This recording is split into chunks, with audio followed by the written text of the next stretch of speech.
I want to talk about mental illness. I want to talk about being mentally ill. Guess I'm on kind of a YouTube tip recently after having made a couple videos. Twitter seems unsatisfying to me lately because the interaction that I seek is just not there.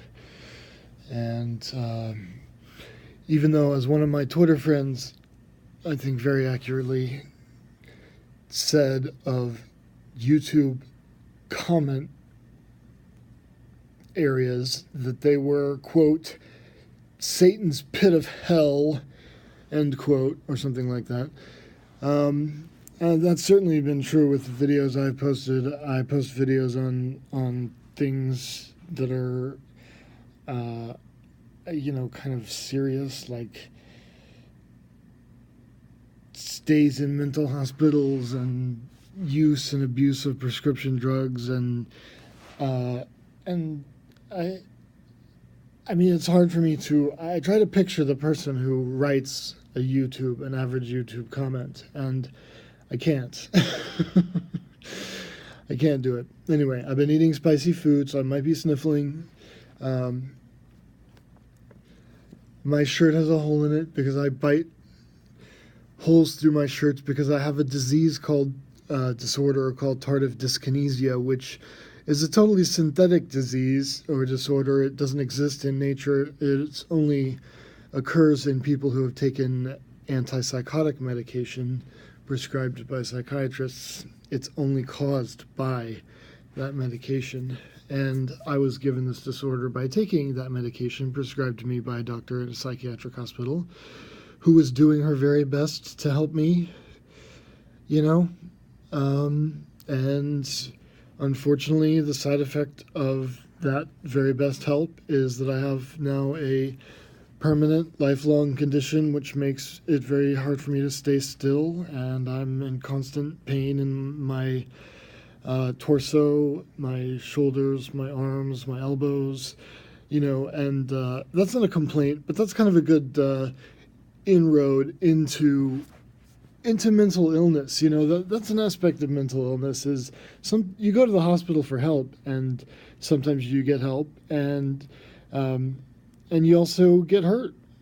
My primary care physician, I've looked on the internet and haven't been able to verify this fact, but my primary care physician right now told me that the third leading cause of death in the United States was prescription medicine administered and dosed and prescribed properly by the physician of the patient in the hospital.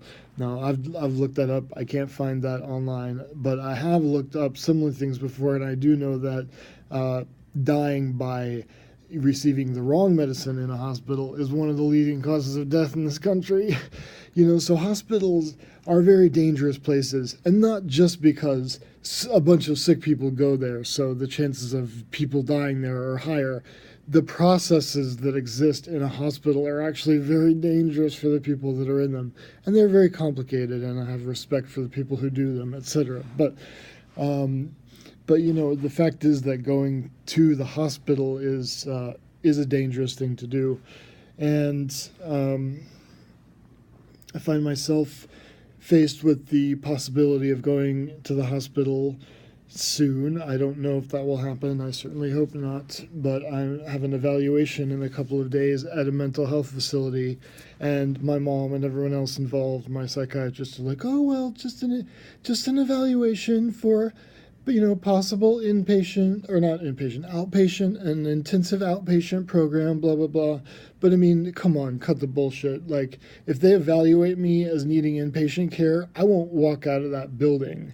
You know what I mean? Like, if that evaluator decides that, which I'm not, but if they decide for whatever reason that I am a danger to myself or others, they will admit me right then and there. So, let's not bullshit ourselves. And the whole reason that I'm in this, if going to be in this evaluation to begin with, is dubious, and it points out some elements of family systems that I'd like to talk about that relate to mental illness. So the other morning, I had a conversation with my mom. I woke up at 5, I worked from 5 till 8. I was putting together an anthology of short stories that I wrote over the last 25 years, which was pretty easy because I've only written like 9 or 10 short stories in the last 25 years. But I was in a perfectly fine mood. I was productive, I was happy, I was cheerful. And then my mom came along and we had this conversation, which turned into an argument. And I'm not sure how much use it is to get into exactly what that argument was, but basically, in my estimation of the situation, she got upset with me and decided that I needed to see a psychiatrist.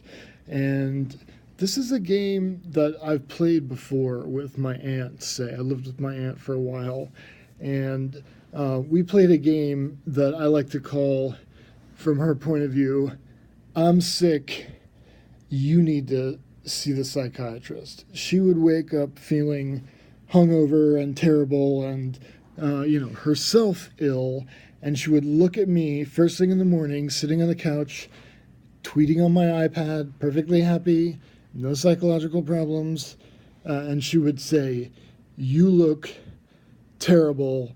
You need to go to the psychiatrist today."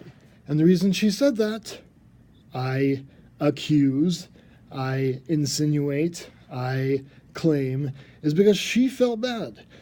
And that's something that happens in families with people with mental illness is victim blaming and creation of a designated patient. Now, I'm not trying to say that I never need psychiatric help, because I do.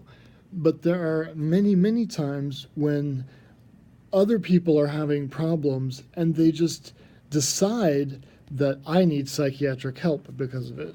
Now, me and mom having an argument doesn't mean, and I don't think it means in this case, that I was having a psychiatric problem. And there could be arguments that we have that do indicate that I'm having a psychiatric problem, but when you disagree with someone, that doesn't necessarily mean that they need an emergency visit to their psychiatrist.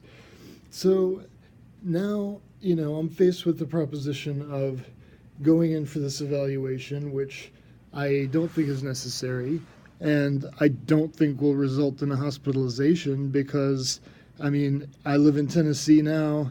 The requirement for involuntary incarceration in a psychiatric hospital in every state that I know of, although it may be different in some states, and I don't know what it is here, but is danger to oneself or to others. You can't just force someone into a psychiatric hospital without their will, unless they're a danger to themselves or others. Maybe this state has a different rule, I don't know. But I am not a danger to myself or others. I am not suicidal, and I am not homicidal. And I haven't felt those things in many, many years. I do have bipolar disorder, and my mood fluctuates, so I do get depressed, and sometimes I have passive suicidal feelings. Very rarely do I have them at this point because I take good medicine. I take an antidepressant and an antipsychotic and lithium as a mood stabilizer. With lithium and an antidepressant, I don't really get depressed. I'm actually a lot less sad than most people. You know what I mean? Like, I wouldn't mind crying a little more. You know what I'm saying? Like on 10 milligrams of Lexapro every day, I basically don't cry. I can cry when I get sad about something and when there's something really sad, but me on no antidepressant, I cry at commercials because everything becomes profound to me. If my aunt and I drive through Jack in the Box and get fries, when I say thank you to her, I cry, with no antidepressant. But on 5 or 10 milligrams of, especially 10, which is what I'm taking now, milligrams of Lexapro and antidepressant,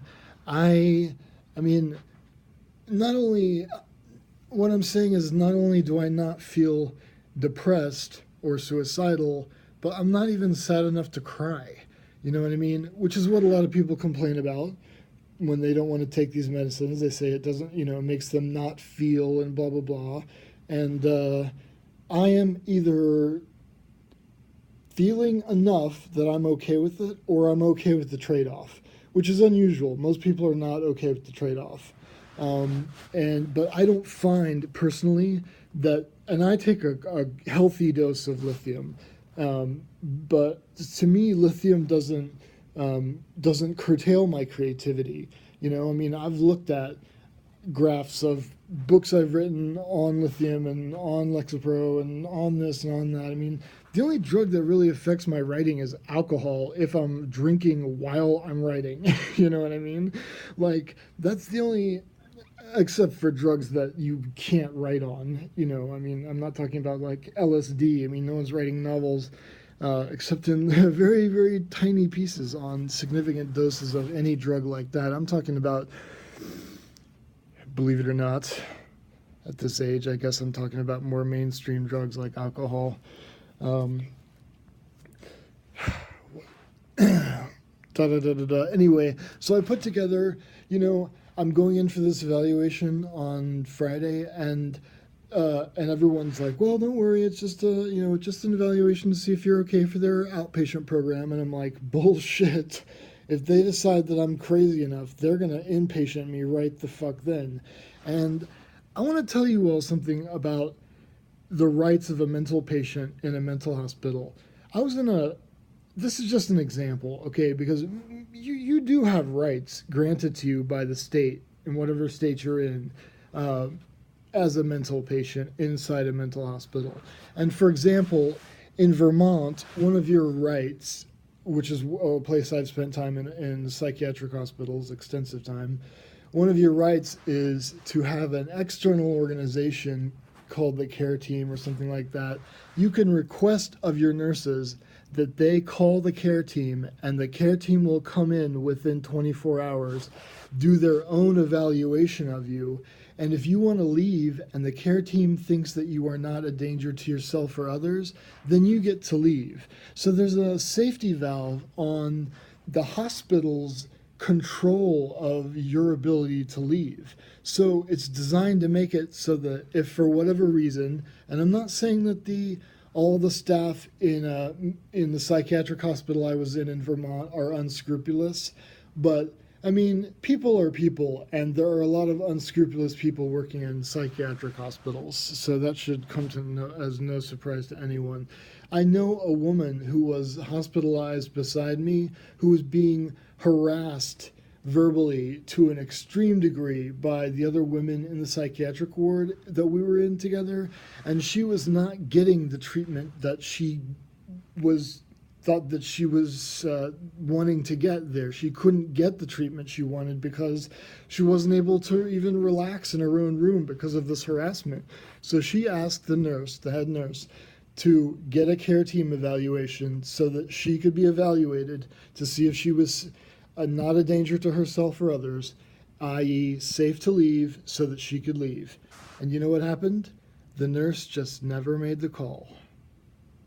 So even though it's this patient's legal right to have this evaluation done, you as a mental patient effectively lose your rights when you enter an inpatient psychiatric unit to basically to almost a 100% degree, because there's nothing you can do to get out of a psychiatric hospital except appease the gatekeepers, which is, by the way, what you have to do to succeed in regular life. Like, if you want to succeed in a corporation, your job is exactly the same, to appease the gatekeepers. That is what your job is. If the staff of a psychiatric hospital decides you're going to stay there, you're going to stay there, and it doesn't matter what your rights are. They're going to not call the care team. They're going to do whatever they want to you. They're going to, I don't know what my point is, but basically, let's say you're in I was in a really horrible psychiatric hospital in Baton Rouge, Louisiana, which is a clusterfuck of a state.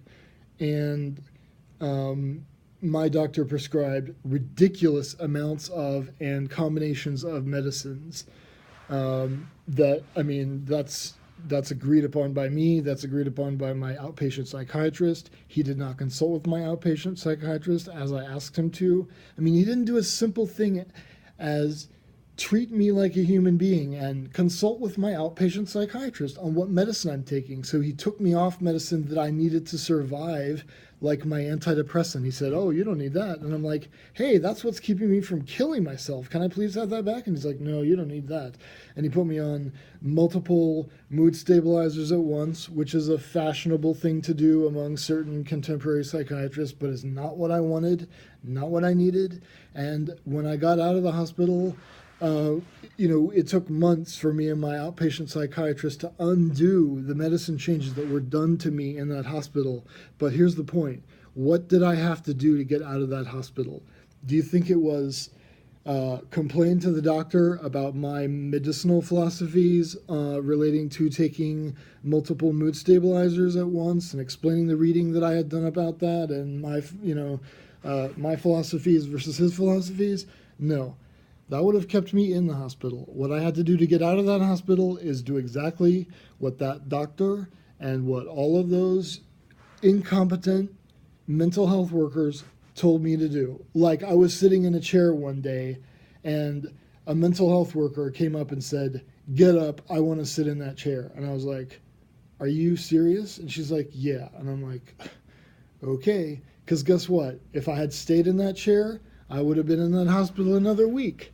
It makes no sense, but I mean, the point is, people don't understand this. You're not treated like a human being inside a psychiatric hospital. Maybe it's not as bad as it was in the 1800s. Maybe it's not as bad as it was in the 1500s with, mental patients not being patients and living on the street. But,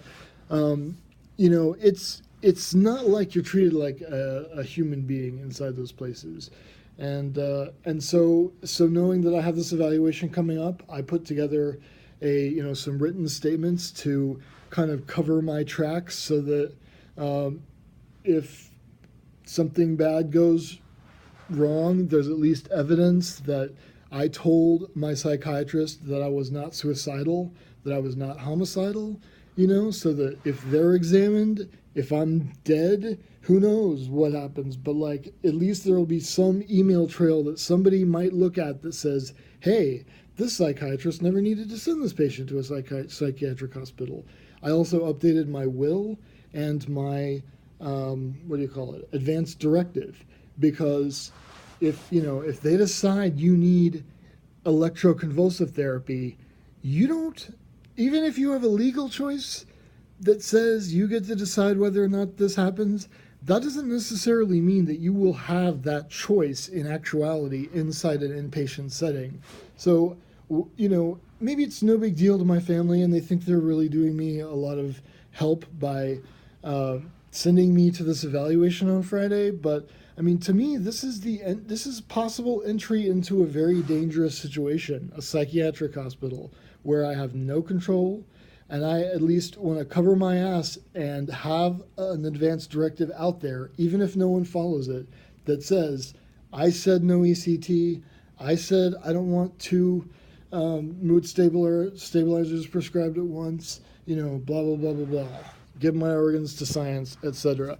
And I mean, that's good enough for me. I don't pretend that I can control what happens in this life, and I don't try to spend my energy controlling what other people do, because it's a total waste of time, in my opinion. And I'm a lot happier when I don't do it. But I at least want to put my statement out there so that if someone gives me ECT and it fucks up my memory and I'm unable to be a writer anymore, I can then point to that at some point in the future and say to some judge, or maybe just back to the person who made the decision to give me ECT, I can say, "Hey, I requested that you not do this. You did it, you fucked up my mind, and now I can't write anymore. So, as long as your particular conscience bugs you about that, which may be 1 second or it may be your entire lifetime, then let it bug you, and it may be 1 second. In a lot of people's case, they may not give a shit. But this is not my first time around this particular rodeo. And I've had very good experiences at psych hospitals, and I've had very bad experiences at psych hospitals. And I just have a feeling of trepidation I'm not scared about what's going to happen. I think probably I'll have a conversation with the evaluator and they'll say, well, you really would be taking up a spot in this inpatient or outpatient program that would be better suited for someone else. And if they try to recommend me for an inpatient program, I am going to make the case to them. I will at least be on record saying, these beds are very valuable, and there is somebody out there tonight who needs to be checked on every 15 minutes so that they don't kill themselves. And that person is not me. And if you put me in that bed, that means that other person is out there somewhere not being checked on every 15 minutes. And, who knows what happens to them, but they need that care. You don't have to check on me every 15 minutes. I'm going to be here tomorrow morning. That's been the case for many, many, many, many, many years now. You know what I mean? Like, I'll put down $1,000 that says, if you don't check on me every 15 minutes, I'll be here next year when you check on me. You know what I mean? Like, I don't need that kind of care right now. And to put me, it would be crazy if it happened, but I wouldn't be surprised. But I'm just saying, if they put me in an inpatient bed based on this evaluation on Friday, it will be a disservice to someone else who could have been in that bed who's really suicidal, because I'm really not.